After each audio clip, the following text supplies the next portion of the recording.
गरोदरपणात तुमची त्वचा खूप जास्त काळी पडली आहे का?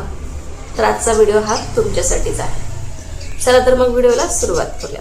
नमस्कार, मी भारती. माझ्या या यूट्यूब चॅनलमध्ये तुम्हा सर्वांचं खूप खूप स्वागत. स्त्रियांना हा त्रास होतो की ज्यांची प्रेग्नन्सीमध्ये खूप जास्त त्वचा काळवंडते, जसं की हा भाग, डोळ्याखालची वर्तुळं, काळी मान, काळी काप, मांड्यांमध्ये काळेपणा येतो, प्रायव्हेट पार्ट्सवरती काळेपणा येतो. तर हा काळेपणा खूप जास्त सिव्हिअर होतो, इतका की तुम्ही काही केला तो बराच होत नाही. मग तुम्ही त्याला घासत बसता, रगडत बसता, ही क्रीम ती क्रीम लावत बसता आणि परिणामी काय होतं की तो काळेपणा जास्त डार्क होतो. तर जितके तुम्ही त्याला जास्त उपाय करणार तितका तो काळेपणा कायमस्वरूपी राहणार. जर का तुम्ही चुकीच्या पद्धतीने त्याला हँडल केलं तर ट्रस्ट मी, हा काळेपणा तुमचा परत कधीच जाणार नाही. पण जर का तो तुम्हाला घालवायचा असेल तर कोणत्या कोणत्या गोष्टी केल्या पाहिजेत ते आपण पाहूया. मुळात हा काळेपणा का होतो? तुमच्या हार्मोनल इम्बॅलन्समुळे. दुसरं कारण काय आहे की शरीरातली साखर जर वाढली, रक्तातली साखर जर वाढली, इन्सुलिनचं प्रमाण जर वाढलं तर हा काळेपणा एक वाढतो. त्यासाठी काय करायचं? तर भरपूर प्रमाणात पाणी प्यायचं. लिक्विड इंटेक तुम्हाला जितका जास्त घेता येईल तितका घ्यायचा. भरपूर प्रमाणात पाणी प्यायचं. अगदी 4 लिटरपेक्षाही जास्त पाणी जर का तुमचं शरीर मागत असेल तर तुम्हाला तेवढं प्यायचं. मी 6 लिटर पाणी पित होते, 6 ते 6.5 लिटर पाणी पित होते. आणि माझा एक मोठा जारच होता जो 2.5-3 लिटरचा होता, तो मी दिवसातनं 2 वेळा भरायच्या. एवढं पाणी मी पित होते.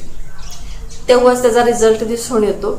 तर जेवढं तुमच्या बॉडीला रिक्वायर्ड आहे तेवढं पाणी प्या. 4 लिटरपेक्षा जास्त गरजेचं आहे तर तुम्ही ते सुद्धा प्या. नंबर 2, विटॅमिन सी युक्त फळं खावा.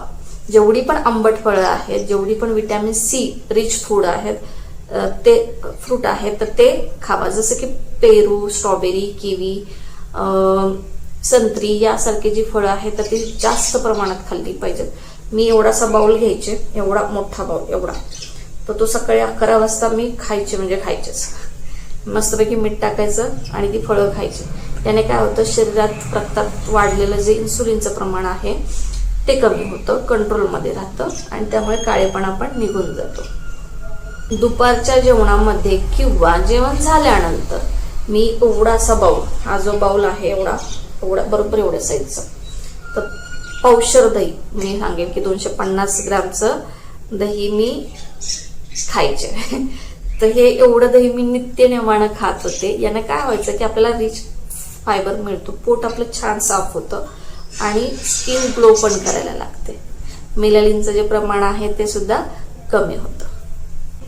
डॉक्टरच्या सल्ल्याने एक छान मॉइश्चरायझर घ्यायचं, पण डॉक्टरच्या सल्ल्यानंच घ्यायचं. कुठलंही प्रॉडक्ट वापरायला जायचं नाही. कुणी तुम्हाला सांगेल की ही क्रीम वापरा, ती क्रीम वापरा, याने तुमचं काळेपणा निघून जाईल, तर नाही करायचं. कारण तुम्ही जर का त्याच्यावरती कोणतंही दुसरं प्रॉडक्ट यूज केलं तर तो काळेपणा डीपमध्ये जातो आणि तो परत कधीच बरा होत नाही. त्याच्यामुळे सांगते की डॉक्टरच्या सल्ल्यानं जे मॉइश्चरायझर मिळालंय तेच वापरायचं. याच्या व्यतिरिक्त कोणतंही स्किन केअर रुटीन वापरायचं नाही, करायचं नाही. कोणतेही महागडे प्रोडक्ट्स यूज करायचे नाहीत. जे डॉक्टरांनी तुम्हाला सजेस्ट केलं मॉइश्चरायझर, मला जे सजेस्ट केलंय ते मी तुम्हाला डिस्क्रिप्शन बॉक्समध्ये सांगेलच त्यांची नावे. तर ही 2 जे आहेत तर ती मॉइश्चरायझर मी वापरत होते, एक रात्रीसाठी आणि एक सकाळसाठी. तर एवढंच तुम्ही वापरायचं, याच्यापेक्षा जास्त काही अंगाला लावायचं नाहीये. कुठली क्रीम नाही, कुठलं लोशन नाही, कुठलं सिरम नाही. कारण जर का तुम्ही ह्या गोष्टी वापरल्या तर याचा तुम्हाला जास्त साईड इफेक्ट दिसेल. आता काय करायचं हे पाहिलं, काय करायचं नाहीये हे पाहूयात. आता की आपली स्किन खूप जास्त काळी पडली आहे तर मग सगळ्यात आधी आपलं लक्ष कुठं जातं? स्क्रबकडे. आपण घासून घासून काढतो, पण लक्षात ठेवा जितकं जास्त तुम्ही त्याला रगडणार तितकी ती जास्त काळी होणार आणि एकदम डीपमध्ये काळी होणार. त्याच्यामुळे ना कुठलं स्क्रब वापरायचं, ना कुठलं उठणं वापरायचं, ना कुठलं पीठ लावायचं. डाळीचं, बाजरीचं कुठलंही पीठ लावायचं नाहीये, ज्वारीचं अजिबात लावायचं नाहीये. स्क्रब पासून सुद्धा, बॉडी स्क्रब जे असतात त्याच्यापासून पण लांब राहायचं. काथ्या, दगड याने सुद्धा घासायचं नाही, कारण जितकं तुम्ही त्याला घासणार तितकं ते जास्त काळं होणार. त्यामुळे ही गोष्ट कटाक्षाने पाळा, त्याला काहीच करायचं नाही आपल्याला. जसं आधी सांगितलं तसं स्किन केअर प्रोडक्ट जे आहेत तर ते वापरायचे नाहीत. कुठलंही सिरम वापरायचं नाही की तुम्ही लगेच फेअर दिसाल. बरेचसे काळेपणा घालवण्यासाठी जेल असतात जे टॅन रिमूव्ह करतात किंवा तो काळेपणा काढण्याचा दावा करतात, तर हे सुद्धा वापरायचं नाही.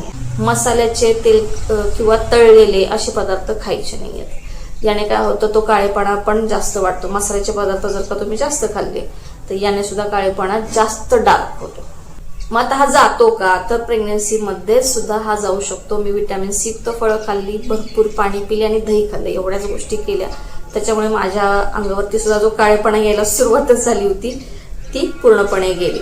डिलिव्हरी नंतर जे तुम्ही वाफ घेता, शेक घेता, स्वतःला स्टीम देता, स्वेटर वगैरे घालून जो घाम जातो, तर त्याच्यानंतर टर्किश टॉवेलने पूर्ण अंग पुसायचं, तर याने तो काळेपणा पटकन बरा होतो. त्या 6 महिन्याच्या काळामध्ये आपण स्वतःची नीट काळजी जर घेतली तर तो काळेपणा निघून जातो. तर मंडळी, ही होती आजची माहिती. व्हिडिओ कसा वाटला हे मला नक्की कळवा. व्हिडिओ शेवटपर्यंत पाहिल्याबद्दल खूप खूप धन्यवाद. पुन्हा भेटूयात अशाच एका वेगळ्या विषयासहित वेगळा व्हिडिओ घेऊन. तोपर्यंत बाय बाय.